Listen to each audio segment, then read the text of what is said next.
Branford and various aspects related to Branford's history. So, any questions before I start? All right.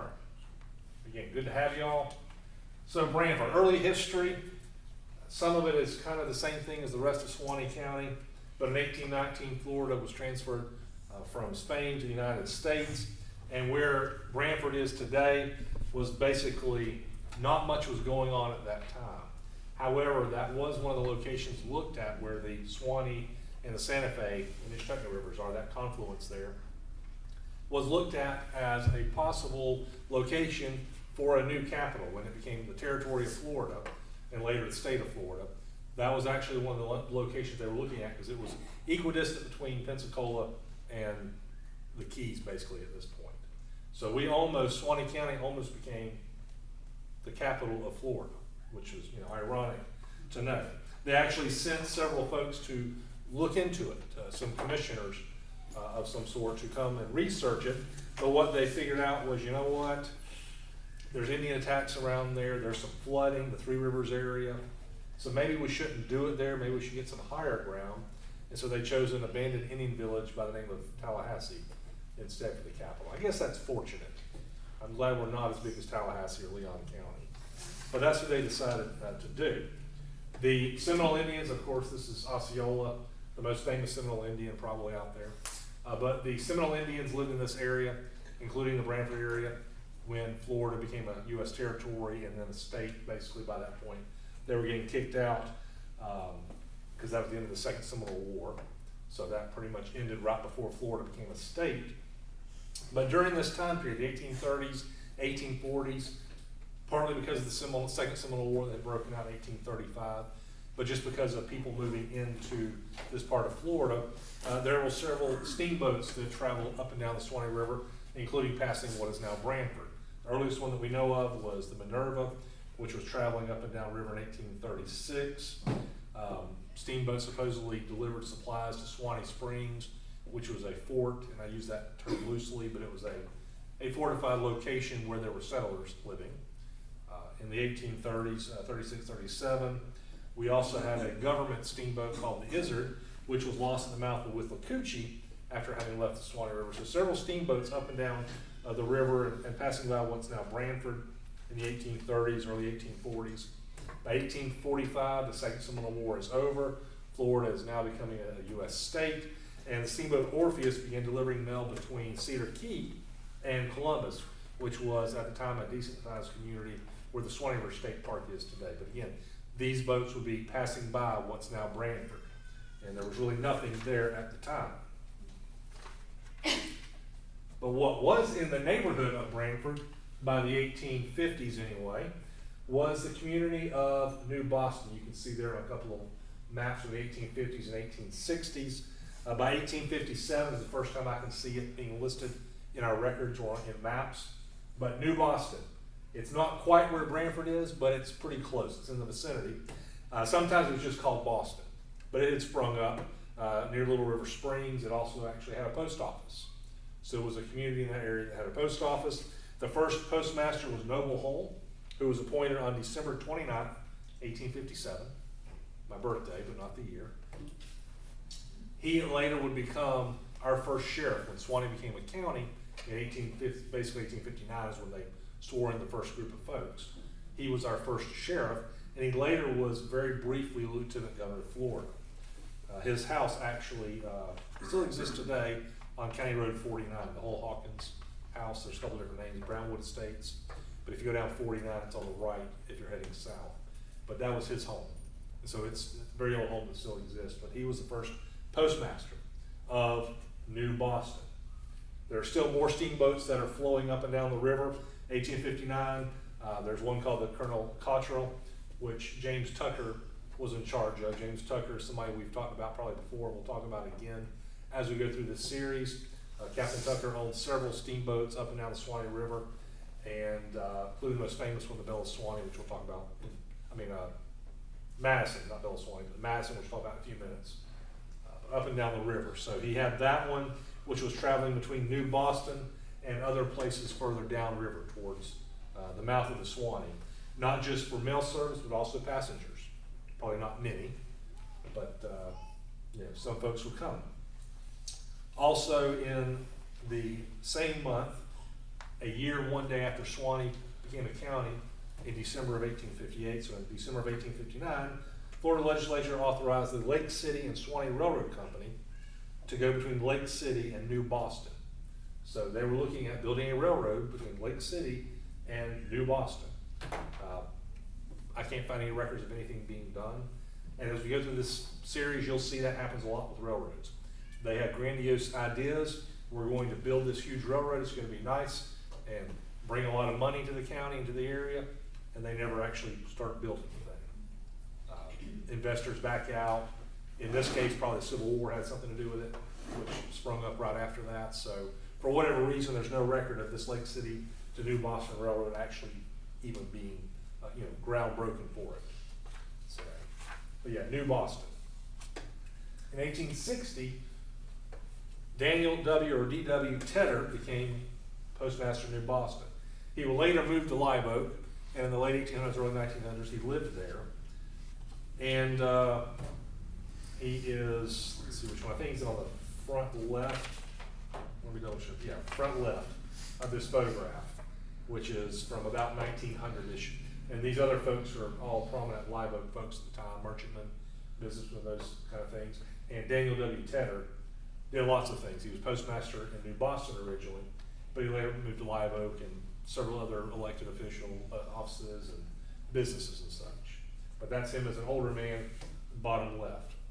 The New Boston Post Office itself was discontinued in 1867. So it was only open for 10 or so years, and they closed shop because Live Oak by that point had been established. It was growing. People were moving to other locations. But it was still large enough in 1869 that when the county voted to elect the new county seat location, Houston had been the county seat, and they were trying to figure out where Live Oak or Houston should be the county seat. There were 6 polling precincts, and one of them was the New Boston precinct. And that's where they determined eventually that Live Oak was going to be the county seat, and it's been ever since. So let's see. But pretty much other than New Boston area, most of Branford was pretty much wilderness. There wasn't much going on there. But things would eventually change. 1861, the Civil War begins. This is the Florida Act of Secession. It's in the Capitol today. You can go see it in Tallahassee. It's actually very interesting. If you see how it is looking up in the top, especially up here, but also several other spots. It's one of these stories of be careful what you do to try to preserve things. And I use this as a warning when I do presentations, since my job also entails records management and records preservation and such. When you try to preserve a record or conserve, repair it, whatever you want to do to it, make sure it's not something that's permanent. What happened was somebody in their infinite wisdom 100 years ago or so decided, you know what, this old document, it's important, let's save it by gluing it to a big piece of wood. Not so good because there's acid in the wood, acid in the glue, is eating away at the paper. So that's why you've got these gaps now up here. Eventually this document is going to be totally eaten away. And this picture I took probably 15 years ago when I went and saw it. It's probably worse than that now. But this is one of those warning signs of be careful what you do to documents. But Civil War began. About 250 soldiers from Suwannee County served in the Civil War, which was a good percentage of the men in Suwannee County. Suwannee County only had a few thousand folks total by the time the war began. So that was actually a pretty good percentage of folks that served, including some from the New Boston, Branford area. And I mentioned Captain Tucker, I mentioned the Steamboat Madison earlier. So this Steamboat Madison had been operating since the 1850s, mid-1850s, up and down the Suwannee River, being used for things like taking mail, but also kind of a floating general goods store. So you couldn't go down to Walmart, couldn't even go down to a bank in the area. So basically what would happen is Captain Tucker would steam up a couple times during the week up and down river. He'd bring what he could from Cedar Key, which was a point between New Orleans and Key West and other places. So those bigger ships would stop by Cedar Key, drop off goods and services, which then would be unloaded onto and uploaded onto some of these smaller steamboats, who then go up and down the rivers. And so basically, he would bring all kinds of stuff to sell to the settlers in exchange for not money, because that was hard to get around here, but trading for deer pelts and corn and cotton and whatever else basically you had of value, which he would then take back to Cedar Key and sell to some of these other ships that were coming through and some of these other merchants. So basically, the Madison had a whistle that supposedly could be heard 10 miles away, so it would be blown regularly to let folks know, all right, he's about to make a landing at one of the several stops along the Suwannee River. People could get to town, so to speak, get to that landing, bring the stuff they had, the corn or the pelts or whatever else they had, so they could bring those to trade with Captain Tucker for goods, iron skillet. If you wanted to, your wife to have a skillet to cook food on, you couldn't just make it. You couldn't go to Walmart and buy it, but perhaps he brought some on that steamboat run up the river, so you could buy it from him by trading some of your cotton or whatever you had there. So he did that up and down the river until the Civil War. When the Civil War began, he put the steamboat in service as basically a gunboat. Put a gun on it, some soldiers on it, sailors, and would steam up and down the river, kind of protecting it from Union patrols. He even went out and captured some Union ships, I believe July 4th, right after the war had started. On July 4th, he recaptured 3 ships that Union forces had captured. So she was used up and down the river for a couple of years, basically to protect the Suwannee River from Union patrols coming up the river. Well, eventually in 1863, he and his men are ordered up to Virginia to join General Robert E. Lee and his forces up in Virginia. And so he basically has the steamboat Madison scuttled in Troy Springs, but the folks are starving, so he allows one more trip, has 2 or 3 guys on board, said, all right, you unload what you can for these folks, and then scuttle the boat in Troy Springs. That's what happened.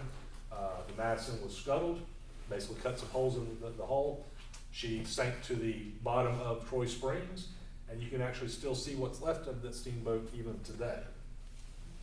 His original idea probably had been to come back and raise it after the war and put her back into service. But because there were still 2 years left of the war, people were in dire needs. And if you're building a home and you've got this forest out there, trees you've got to cut and trim and all that stuff, why would you do that when there's a perfectly good steamboat with already pre-cut wood on there? Just take that state house and take the cabins off of it and make it as your house.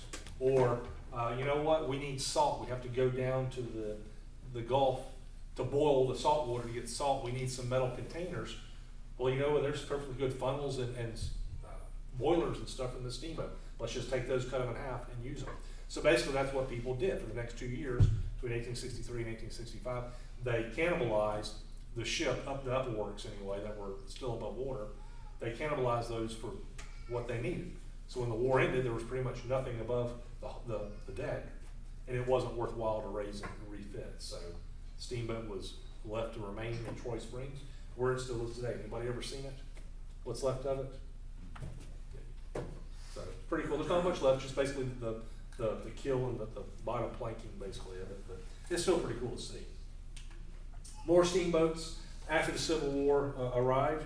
The Weymouth was the first one after the Civil War, which went up and down the Suwannee River, including by Branford, from 1872 and 1874. David Yulee was another one. That's her remains at the mouth of the Suwannee River in the 1950s.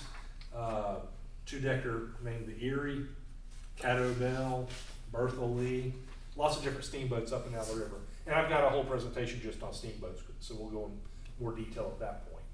But lots of steamboats were passing by Branford, what is now Branford. So Branford itself, getting into its establishment, it was there by 1880, maybe right before it, but somewhere around 1880 is when Branford was established. But it was not called Branford at the time. It was called Roland's Bluff. A couple different spellings of it: R-O-W-L-A-N-D, R-O-L-L-A-N-D, R-O-L-A-N-D, R-O-L-L-I-N. Various spellings, but Roland, something about Roland. Roland's Bluff, because there was a bluff and overlook of the river that was there. In 1931, the town of Branford did a little write-up on their history, and they said, quote, Branford was originally known as Roland's Bluff at a time when only one small cabin located on banks on the Suwannee near the Twin Springs, surrounded with many great trees, constituted a residential section. So basically one guy's house, and that was Branford. J.C. Powell, who wrote a book, American Siberia, that the library I think has a copy of somewhere. It's about a 400-page book. You can download it off the internet if you're interested. But it's basically a story of the convict leasing system in Florida for the first few years anyway. He wrote it in 1890, and it went up until the 1920s. But basically those early years of the convict leasing system. And he was captain of the convicts. And most of that book takes place in Suwannee County. But this is how he talked about that area. He said that it was a little river station named after an old settler named Mr. Rawlins. Now for many, many years, I was not sure, I had no idea. Could not find much in the way of records to show who these Rowlands were.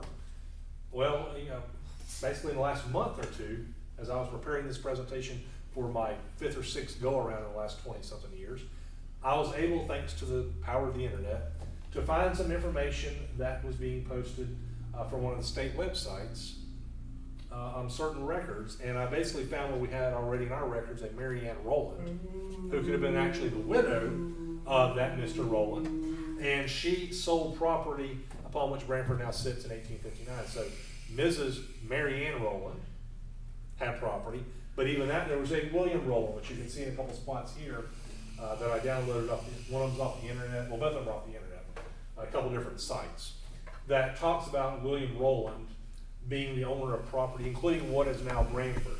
And he had received some of that property back in the 1830s and 1840s.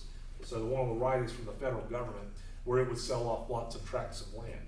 Well, the one on the right includes what's now Branford. So Rowland, he also was in 1845, he's listed as voting in the Suwannee Springs precinct, which was one of the precincts of the time of Columbia County before we became Suwannee. The one on the left is from 1837, and that is a petition to the territorial government. And this one I just found like in the last month, pretty cool. But it was to petition to the territorial government to compensate a guy by the name of Musgrove, which we'll talk about eventually in one of the other presentations. But basically, he was an early settler, and during the Second Seminole War, he had 2 slaves who were caught and executed because they were thought to have killed a major in the army, a Major Gilliland, who was in the Gainesville area. Basically, there's a fort named after him in the Second Seminole War called Fort Gilliland. But he is killed, and 2 of Musgrave's slaves are tried and found guilty of the killing, so they're executed. So Musgrave basically is petitioning the territorial government, hey, can I get some kind of compensation for having lost them this way?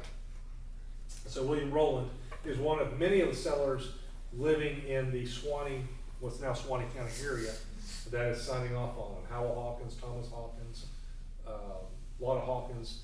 These folks are some of the earliest American settlers in Suwannee County. The Hawkins were here in the 1820s, Pine Grove area. So he is listed as one of these early settlers in the 1830s and 1840s. So I'm pretty sure that's the Rowland's Bluff. That's the Rowland that it's named after. And I don't know for sure. I'm assuming that his widow was Mary Ann. So William and Mary Ann Rowland. There was also an Edward Rowland who signed an 1842 petition for a ferry operation in Suwannee Springs. Maybe a relative, not sure. That's still one thing I'm digging into. But regardless, it was called Rowland's Bluff at the time for its first few years. And in 1878, there was a gentleman by the name of N.H. Bishop. And he wrote a book entitled The Voyage of the Paper Canoe. Yes, he was able to make a paper canoe, and there he goes into the description of how he made it. But he basically sailed it from all the way up north, all the way down south, ended his travels at the mouth of the Suwannee River. So he passed on along the Suwannee River, went through Suwannee County, and he mentioned passing Rowland's Bluff, which he called an uninhabited elevation that had recently been proposed for a railroad. So nobody lived there at that time. Mr. or Mrs. Rowland, they were both gone or dead or whatever, and moved on. But that still was called Rowland's Bluff at that time. Well, in 1878, it became the site of a ferry in the Lafayette County. And then in 1882, that railroad that was being mentioned by Mr. Bishop in 1878 had come to fruition. It was the Savannah, Florida and Western Railway at that time. Basically, that railroad had stopped, it had come from Georgia, south into Live Oak, stopped at Live Oak. And in 1882, they extended it down to Rollins Bluff. And so they start working on that. And actually, the book American Siberia talks about the building of that part of the railroad because they use these convicts to build it. So if you haven't read the book, check it out or download it off the internet. It's pretty interesting. A lot of good stuff about Suwannee County. Not always good stuff. A lot of interesting stuff about Suwannee County. Let me put it that way. I get in trouble sometimes using words. I know what I mean, but not everybody knows what I mean. But a lot of interesting things about the convict leasing system. It was not a good thing by any means. People were basically treated as slaves and worse. It was bad. But there's a lot of interesting historical information in there about Suwannee County. And they helped to build that railroad. As you can see over there on the right, between Live Oak and further on down, because they stopped at Rollins Bluff, but then kept on going, eventually got down to Tampa. So that was how it was built. So because this railroad is being built, just like a lot of the other existing communities today, even in Suwannee County, these communities sprang up. You've got a railroad, now you've got a railroad station here to stop. Maybe you've got to load wood on or water onto the engine. Well, let's put a railroad station here so folks can come here and load up and unload. Well, you know what, then let's start putting businesses nearby it. And so these communities grow up. Live Oak, Branford, Welborn to an extent, McAlpin, O'Brien, all these places pretty much are on what were major railroads at the time. And so as Branford springs up, it needs post office. So in December of 1882, it gets its first postmaster. William Harrison is the postmaster, and a lot of families have started moving into the area, like the Ivies, the Simpsons, the Harpers, the Dorsets, the Fletchers, the Martins, Milfords. Some of those folks still live in Suwannee County and the Branford area even today. So this community, which had basically 7 years prior, was nobody lived there. It was an abandoned area. In 1885, there were 350 citizens in the neighborhood. So it springs up. A lot of folks. It's got an express and telegraph office, 2 schools, the Methodist church, 5 general stores, a drugstore, several saw and grist mills, and even a hotel to accommodate the passengers that are now arriving on these steamboats. Because no longer are the steamboats just passing by, now they're stopping there. There's a major stopping point for steamboats there in Branford. So some of the, by the later 1800s, some of the businesses that I've been able to look up was Ruff and Floyd, which was a livery stable, so horses and stuff. There was Rubb and Swearinger, which was general merchandise. Simpson and Roberts, which was druggist and physician. W.M. Timmerman had general merchandise. J.K. Ward was a blacksmith, and J.F. Wooten, general merchandise. So a lot of businesses are moving into Branford and the immediate Branford area by the late 1800s. By 1886, it's actually incorporated, not as Rollins Bluff, but they decide to name it New Branford. They call it New Branford because they are naming it after Captain Ivy, who is the guy who names the place, who owns a lot of the property at this point that is now Branford. Captain Robert Ivy names it after his good friend Henry Plant's birthplace. Henry Plant is one of the 2 Henrys in Florida's railroad history. Henry Flagler, Henry Plant. They build thousands of miles worth of railroads into Florida, and not just Florida, the whole area. Henry Plant has been building this railroad that goes from Live Oak further on down through Rollins Bluff, now Branford, all the way down to Tampa. He's the one that owns that railroad at that point, and they're good friends. And so Robert Ivy says, all right, Branford, Connecticut's where you're from, Henry. I'm going to name this new place New Branford. So it's called New Branford, and it stays that way for a little while. At the time, actually, when they incorporated, New Branford encompassed both sides of the river. Sometimes you would call what's now our Branford as East Branford, but there was also a West Branford on the other side, the Fayette County side, but then it kind of dried up after a few years. There was a white and a colored school there between the 1870s and 1880s, 1890s. And Mr. Ivy and his family owned that ferry crossing that had originally been established across to Lafayette County. This is actually the petition, part of the petition from the Ivy family for the time 1880 at Rollins Bluff, it was still called. And that one on the right is the earliest map I've got that shows Roland on there, 1886. And you can see the railroad was already through there. So Branford quickly becomes a major point from which steamboats would haul timber, cotton, whatever else up and down the river. It was a good spot. There's enough room to turn around. They could go up and down river very easily there. One of the largest sawmills in the area was owned in Branford and run by Governor George Drew, who lived across the river in Madison County. But he owned sawmills all over the place. And one of the largest was there in Branford. Now these goods that were provided and which were taken to Branford and other places would then go down to Cedar Key, shipped to New Orleans, Tampa, those kinds of places. And when they built the railroad, that made it a whole lot easier to transport goods and services up and through Suwannee County, but also to the river. So what they did basically was they built the railroad close to the river. You can kind of see a boxcar on the back right center of that picture over here. You can see boxcars right there, and here's the steamboat landing. But they made it real easy to get to for shipping purposes. So the steamboat docks, the railroad depot, all that was all in the same neighborhood. So you could easily transport it from the steamboat, unload it, take it on, put it on the railroad, and ship it inland very easily, and vice versa. So that made it very easy. This is actually the last steamboat on the Suwannee River, the city of Hawkinsville, early 1900s. And behind it, it's hard to tell, but there's another steamboat behind her called the Fetus. Those are the last two steamboats operating on the Suwannee River up until about 1920-ish for the city of Hawkinsville. Her remains are down around Old Town, close to the river, close to the bridge crossing the river at Old Town. She's a state underwater archaeological preserve. But she was the last steamboat and the largest steamboat that operated on the Suwannee River. So, I mentioned Captain Ivy. Let's talk a little bit about him. Robert Absalom Ivy, as a child, he was still a child. He was a very young teenager, like 13 or 14. He enlisted in the Confederate Army as a water boy. They eventually figured out how young he actually was and said, you're a little too young to serve. But he did serve briefly in the Civil War. He was one of several brothers. His father was a preacher, and they lived in the south part of Suwannee County. And he and his brothers bought a lot of land around and in Branford.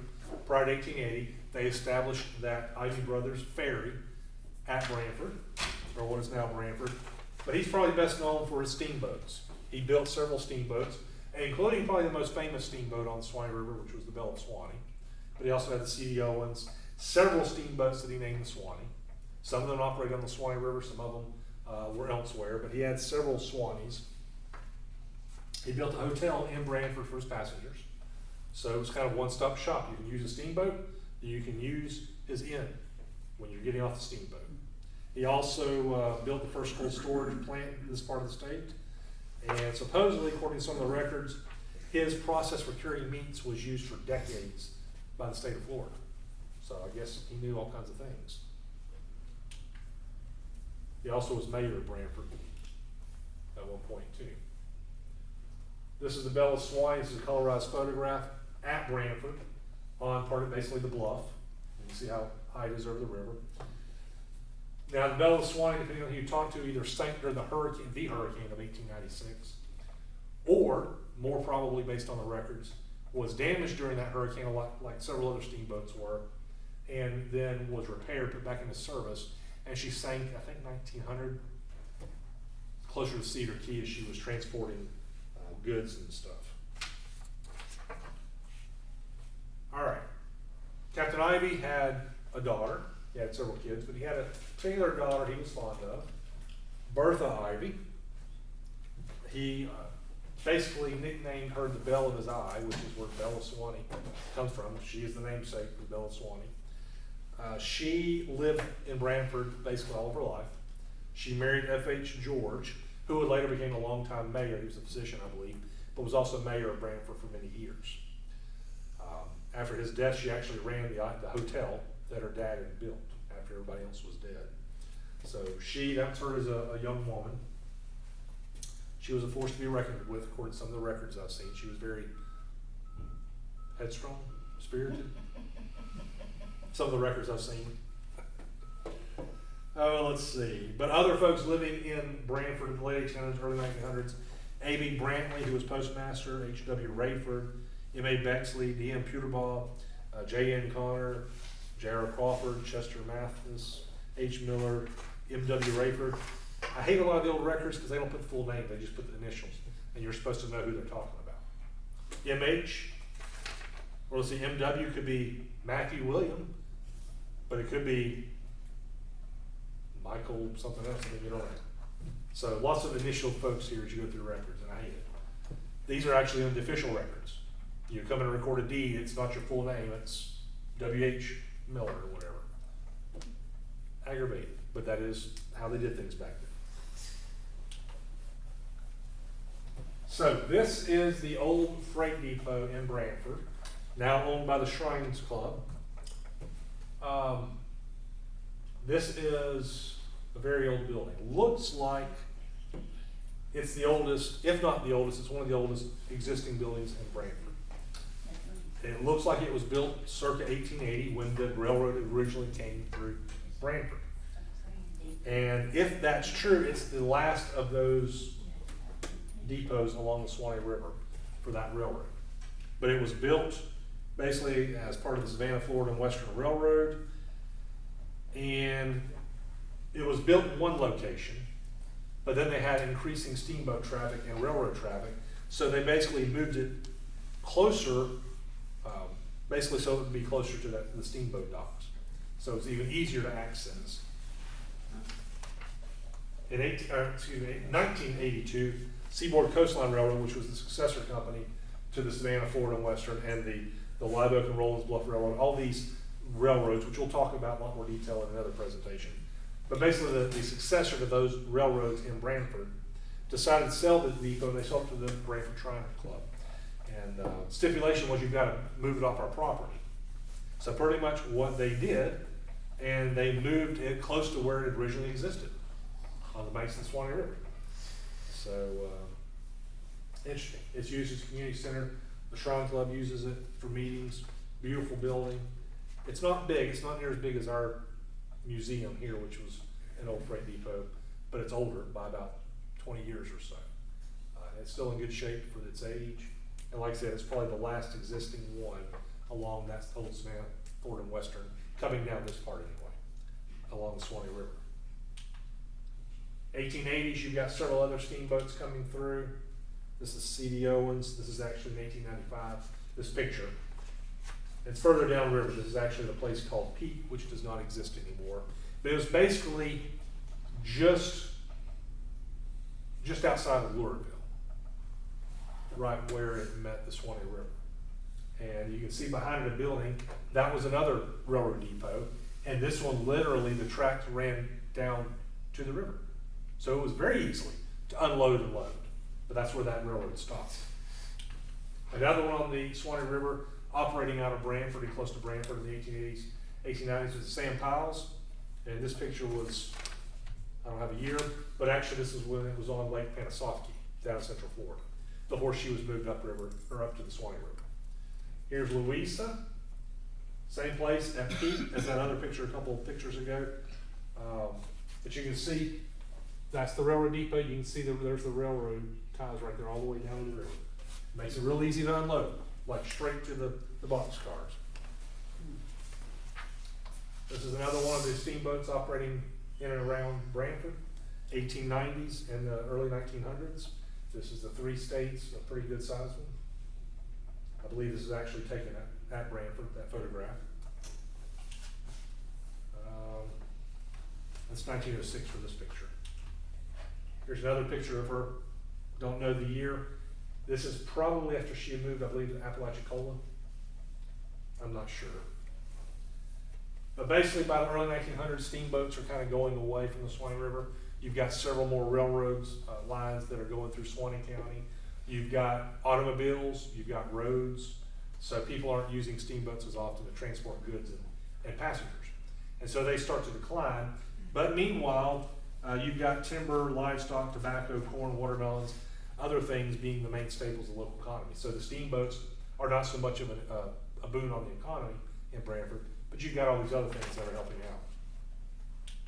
But it's not all good. It's not all good. There was a judge by the name of E.C. May. He lived in the area in the late 1800s, and he wrote an account about his life when he was much older, about 80 years old.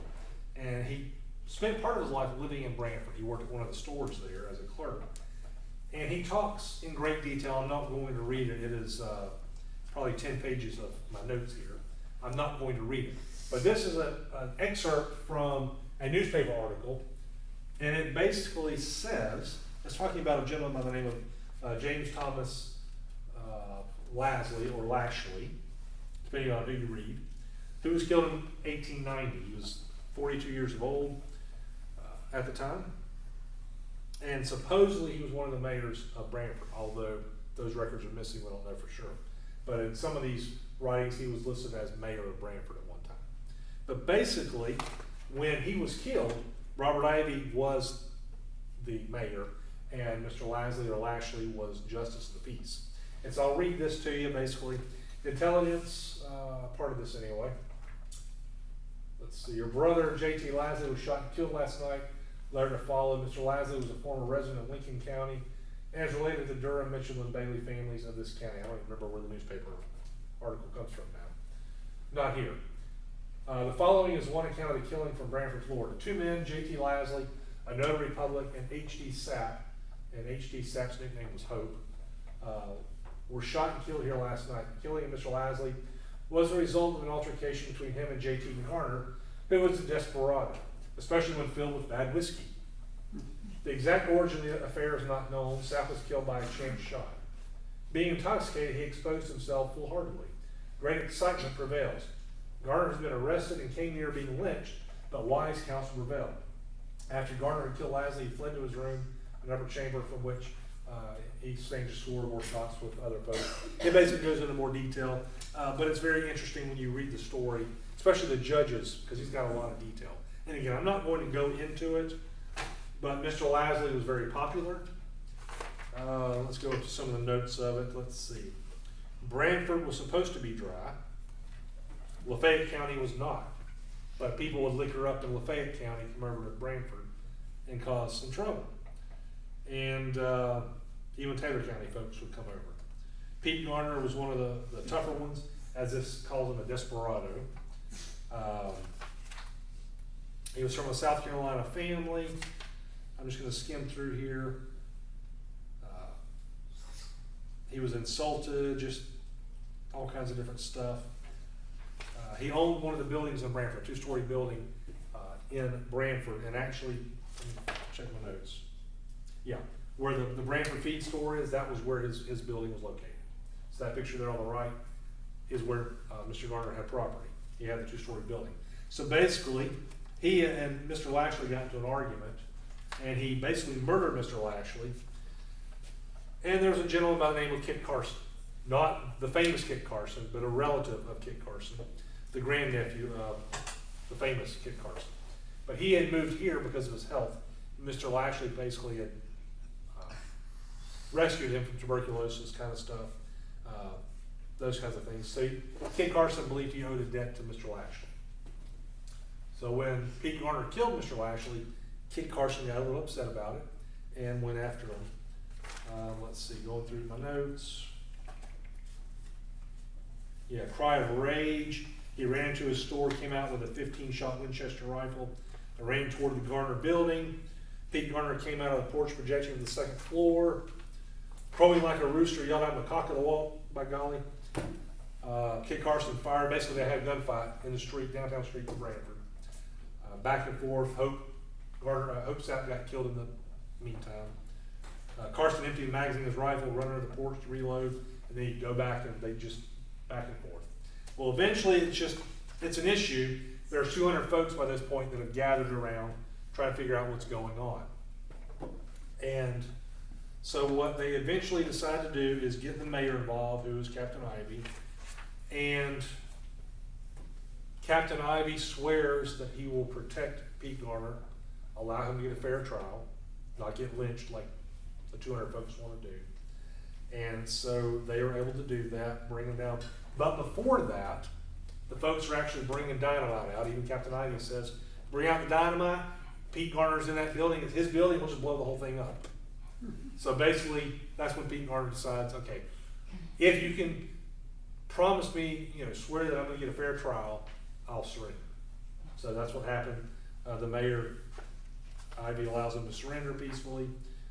He is found basically guilty and those kinds of things, spends some time in jail, eventually leaves, those kinds of things. So it's just interesting, some of those stories. And again, that was the very short version of what was written. 20 pages right there, I just condensed. Interesting stories of how life was 130 years ago at this point. So, but that was one of the several shootouts that we've had in Suwannee County over the years. A lot of folks, including Captain Ivy, prospered in the late 1800s and early 1900s using timber. Suwannee County had an immense amount of mainly virgin timber that was cut, that was sold all over the southeast and beyond. Lots of sawmills, those kinds of things. This is one of them that was right there by the river. You see them floating the logs up and down the river, and then it's easy to get to them. That happened in lots of places, like Columbus, which is now the Suwannee State Park. They would build sawmills right by the river, use the motion of the river to send the logs down to where they could get to the sawmills and get cut up. So this was the one down in Branford. This picture actually is probably from the 1870s, from one of the records I've seen. But basically, a lot of virgin timber that we had at that point. But then in 1896, we had hurricanes. Back then, they weren't named like they are today, and we all have been here probably long enough in Suwannee County, right? We know a few named hurricanes we'd like to forget. Well, back then, they didn't name them. They would just become, in this case, the hurricane of 1896. And when you said that, everybody knew what you were talking about. You didn't have to call it Irma or Michael or Andrew. It was the hurricane of 1896. And that hurricane came through. It's actually the one, when you start studying, it's very interesting, and we don't have time. But Cedar Key, where it is today, is not where Cedar Key was prior to 1896. The devastation was so bad, they moved the entire town of Cedar Key from one island to another island afterwards. Because pretty much there wasn't much left. It had blown down pretty much everything. So what little was left, they moved. But it came in at Cedar Key, smashed through this entire area. Pretty much all the timber in this area had been knocked down. Branford was heavily hit. Miss Lula Martin, who was one of the early settlers at that point, when she was much older, she wrote about it and said that after that hurricane, it was impossible to get anywhere except by foot. Since so many trees have been uprooted and broken, much of the old hard pine timber was destroyed. And she talks about remembering an old farm building that had served as the Baptist church. Well, it was still kind of upright, more or less, but they had to prop it up, keep it from falling over. But that was about the only building left in Branford, and so it was used not just by the Baptist church, but by the Presbyterian Methodist churches. So they had to share the same building, because that was about the only building left in Branford. Everything else had been blown down. So probably that one was included then, because that was pre-1896 picture. But it devastated. It was pretty much like some of the ones we had recently. And I get them all confused. We had so many in a row. One of those big three we had a couple years ago. But even worse, I mean, just devastation all over the place. But some of the buildings, when they started rebuilding anyway, some of the buildings that were around were the Stalvey Hotel, the Masonic Temple, Captain Ivy's store, Noah Green's store, Dr. Mann's drugstore, the Wilkerson Livery Stables, Dr. Peterbaugh's drugstore, a sawmill originally operated by the Drew family, Turpentine Steel near the river, and Horn and Key General Merchandise. So this is probably the 1870s sawmill built originally by George Drew, Governor Drew. So as we get to the early 1900s, we see some changes. Suwannee County is producing a lot of cotton, one of the biggest producers. And depending on who you talk to, either 10% of the world's supply or 10% of the U.S. supply, Sea Island cotton, which is a short staple type of cotton. But we were producing a lot of it. So, Columbia County, Suwannee County, Branford, that area, same way. Our first steel railway bridge was built or installed by Governor Drew just south of Branford, so that was it in 1909, and then 2008 when I took a picture of it. Still exists today. It's not in Branford. It's a little bit upriver from Branford, but it was there. In 1909, Branford either formed or reformed. It sounds like it was reformed, since there had already been mayors prior to this point. But they basically reformed a municipal corporation. So basically, they had been incorporated, and then they stopped being incorporated, so they got rid of their town council and stuff. And then they reincorporated, which did not always happen back then. But they reincorporated. So H.J. Heath was elected as the mayor. Some of the folks on the council, which they were called aldermen, R.E. Kemp, F.H. George, A.H. Key, D.H. Taylor, H.B. Blunt. John Houghton was the clerk and assessor, W.H. Stevens was the treasurer, S.B. Blunt was the marshal and tax collector. So again, a bunch of initials, and I don't know what the full names are. Really aggravating. Meanwhile, they're building bridges. The steamboats are still in operation. So this bridge looks like it is a revolving bridge. On that center, it would turn, it would pivot to allow the steamboats to go up and down the river. It was built in 1907, along with the Louisville Bridge, which was a similar design, both by the Converse Bridge Company. I've got some of the information at the clerk's office showing some of the details. Ironically, if they waited just a few more years, they could have saved the expense of having a revolving bridge because the steamboats stopped operating.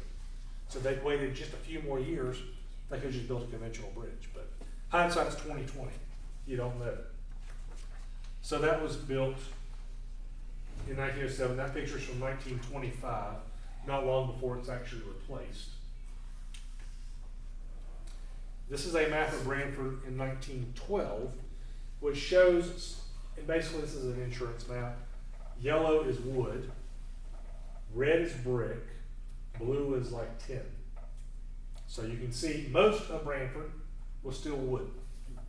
Live Oak by this point had decided that if you're inside the city limits of Live Oak, it needs to be brick, because Live Oak had had a few fires. Branford, not yet, but they would. They learned their lesson too, the hard way. In 1910, the Branford State Bank was built, was established.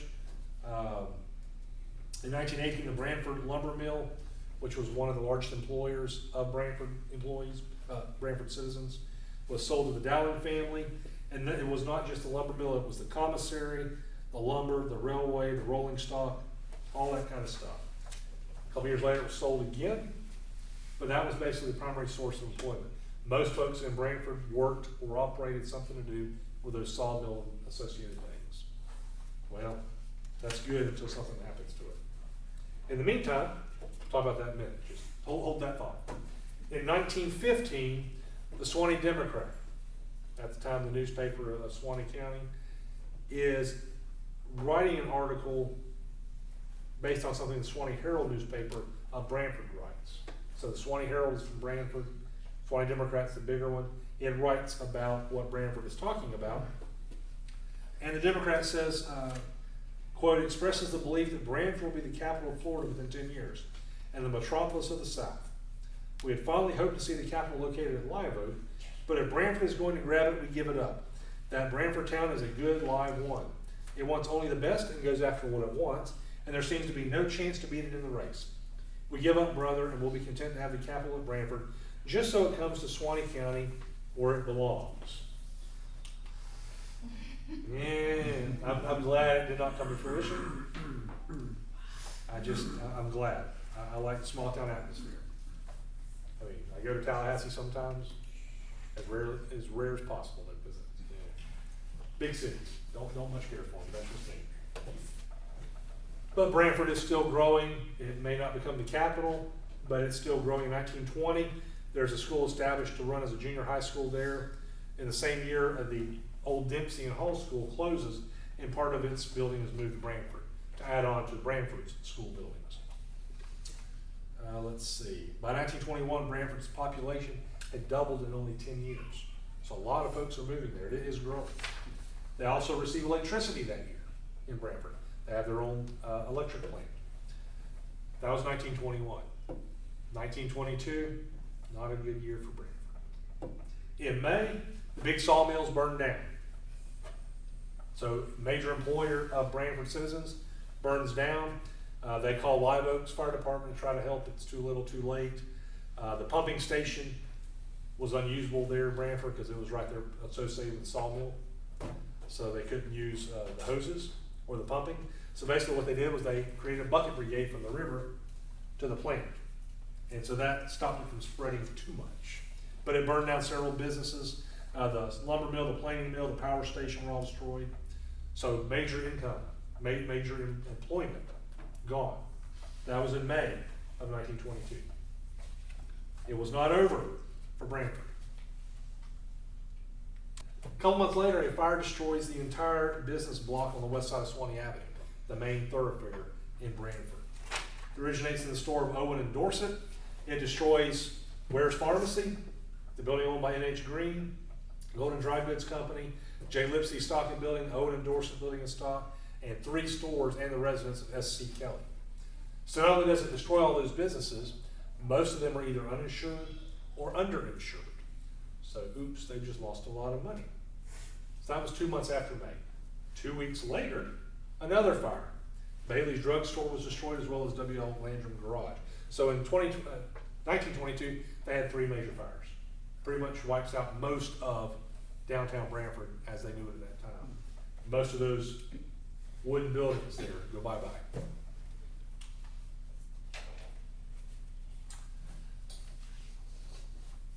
They start building not wooden structures after that point, fortunately.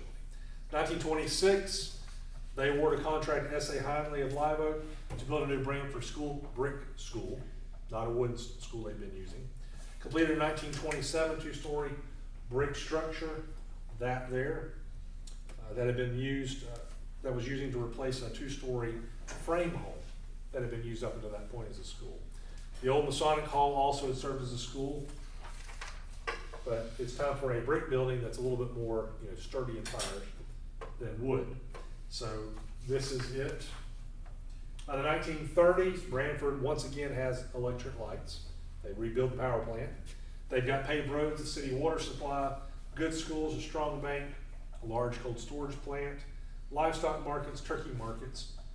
That was listed separately for some reason, turkey markets, and tobacco markets. So lots of things going on in Branford. And years ago, one of the old natives, Bill Ware, wrote an article about life in Branford. I don't think I have time to talk about it much, but basically he references, I'll skim through part of it.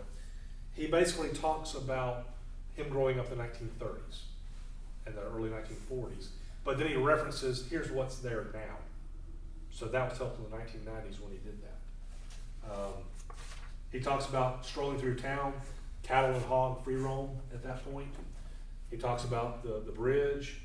He says one of the favorite pastimes on Sunday afternoons in the 1930s was for teenagers to skate on the bridge, because there wasn't a lot of vehicle traffic on it, and even dive into the river from the bridge. Not something we recommend today, but they did it back then. Talks about meat processing plant, cold storage, ice manufacturing, the electrical plant. They were all owned by M.A. Best. And the funny thing, just like in Live Oak in earlier years, the power plant shut down electricity at midnight, and then it would turn it back on at 6 a.m. So nobody in the town had power between 12 a.m. and 6 a.m. Time to shut it down. He talks about some garages, depots, grocery stores, all those kinds of things. A whole list, a few pages worth of stuff. Lots of things, basically. Branford had rebuilt from the 20s, and lots of things were going on. This is, depending on which record, either the original Ivy Hotel or the Stalby Hotel, which was bought out. They bought out the Ivies. This is before the 1920s, looks like, based on the vehicles.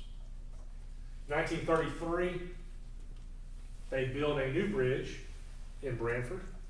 3 truss spans, cost $100,000, completed in 1934. Good chunk of change back then.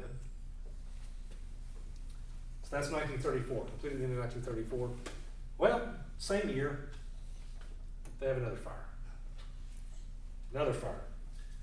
Knocks out the lights and the water because the power plant, the equipment, all the buildings related to that burned to the ground. So M.A. Best, all those buildings I just mentioned that he owned, go bye-bye. They're burned down. So they lose power and all kinds of stuff again. So every 12 years, it seems like they're having some major disasters in Branford. So, but they rebounded yet again. This is another insurance map, this time showing 1943. And I'm not going to go into the details, but all those little yellow symbols are where I've made notes on that document based upon information from Bill Ware and Leon Hatch back in the late 90s, early 2000s, when they were giving basically a history of Branford, because they both grew up there and lived there all their lives. So those are all buildings that they reference, or plots of land they mention in their writings and their videoing. So it's pretty cool. If you have time sometime to come see me, I can tell you about some of them. But lots of stuff. I mean, that's basically downtown Branford today, even. In 1945, Branford has a social injustice done when September of 1945, Tom Cruise, who's a constable, one of several constables we have in Suwannee County at the time, he is also the town marshal of Branford, so he's doing double duty. So he's a constable for Suwannee County, but he's also the town marshal of Branford. He takes Black Army veteran Sam McFadden in custody, and in retaliation for what Mr. Cruz saw as disrespect, he basically whips McFadden and forces him to jump into the Suwannee River, where he promptly drowns because he doesn't know how to swim. Basically forces him to jump it, so he drowns. Local grand juries, which I've got some of the records of the courthouse, those kinds of things you can see, plus online. Local grand jury refused to indict him on that, but the federal courts were able to do it. Unfortunately, based on the laws, existing laws at the time, all they could do was fine him $1,000 and 1 year in prison for violation of Mr. McFadden's civil rights. Not on the murder charge, but violation of his civil rights. That's the best that could be done. That was better than some of the folks got in that era. 1947, a new Branford jail is constructed. In 1948, we have a little bit of a disaster, not just in Branford. It actually happens in 1928, 1948, 1964, and probably some others I don't have listed. Major flooding in Suwannee County, but particularly in Branford. This picture is not Branford. That's actually Dowling Park, which you'll probably see in next month's presentation. Same picture. This is where the Suwannee River normally flows. This is the bridge, the railroad bridge over the Suwannee River. That is the railroad depot at Dowling Park. So pretty much Advent Christian Village is pretty much in this area, more or less. Hard to see. But basically, this flood, in some points, is 6 miles wide. Suwannee River is now 6 miles wide at that point. Lots of stuff. And the funny thing is, and I'll probably point out next month too, these are actually box cars on the bridge, railroad bridge. They put them on there to try to hold the bridge down from being swept away. Sometimes worked, sometimes didn't work. But a major disaster, lots of flooding. But they rebounded, rebuilt, those kinds of things. 1949, 1950, they added on to the school there.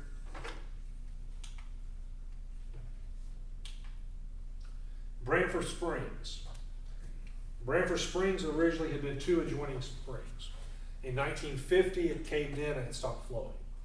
So the county got with the state, and in 1951, they basically said, we're going to spend $1,500 to kind of look into what to do. We want to develop that area as a park, as a recreational facility.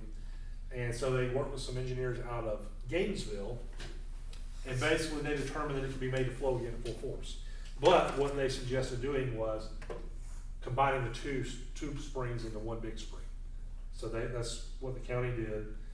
They dug it out, dug it up, and lowered the run so it would more easily flow into the Suwannee River, which is kind of what they do. Basically, it renewed the flow that had stopped in 1950.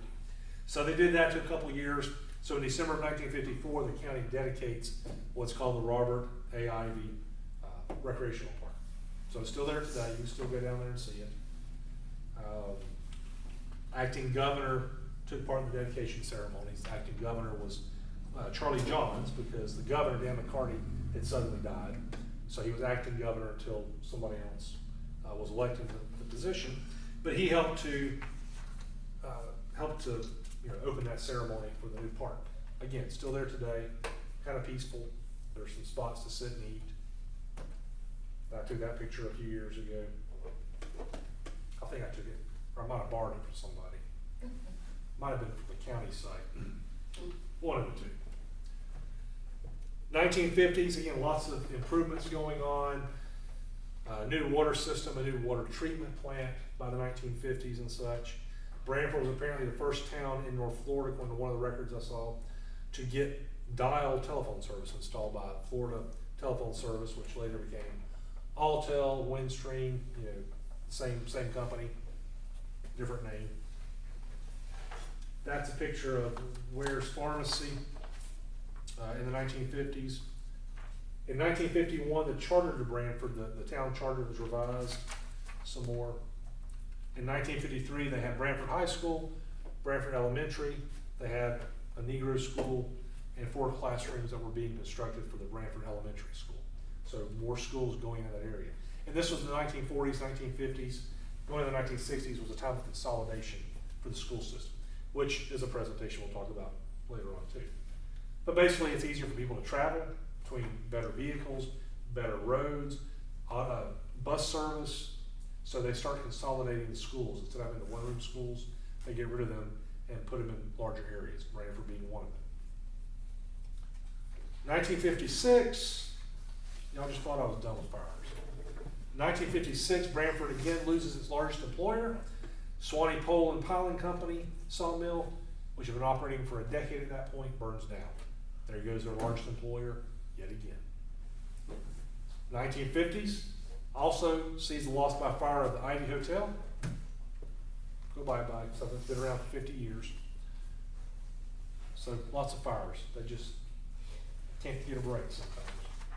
Mr. Musgrove. Yes, can I ma'am. say something? Yeah. On that Ware's drugstore.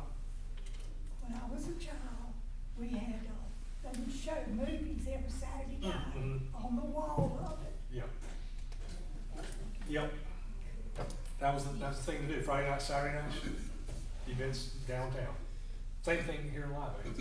It's fascinating. Which is the next page, actually. 1958. People come together, and again, they would have everybody in the area would come to downtown. So they would have Friday nights, social nights, Saturday nights, movies, those kinds of things. Movies were shown. Shops were open late. Residents had a chance to mingle and swap stories. So yeah, thanks for bringing that up. Different time. Something to be honest, I think we miss in our fancy new world of electronics and gadgets and gizmos. We miss some of that interaction, the personal interaction that places like Live Oak, Branford, others had on a weekly basis, not just Christmas on the Square or a few times during the year, but every week people were coming together. Some folks, that's their one time in the week they would come to town to get ice and food and stuff. It's different times. I think we have gotten away from that to our detriment.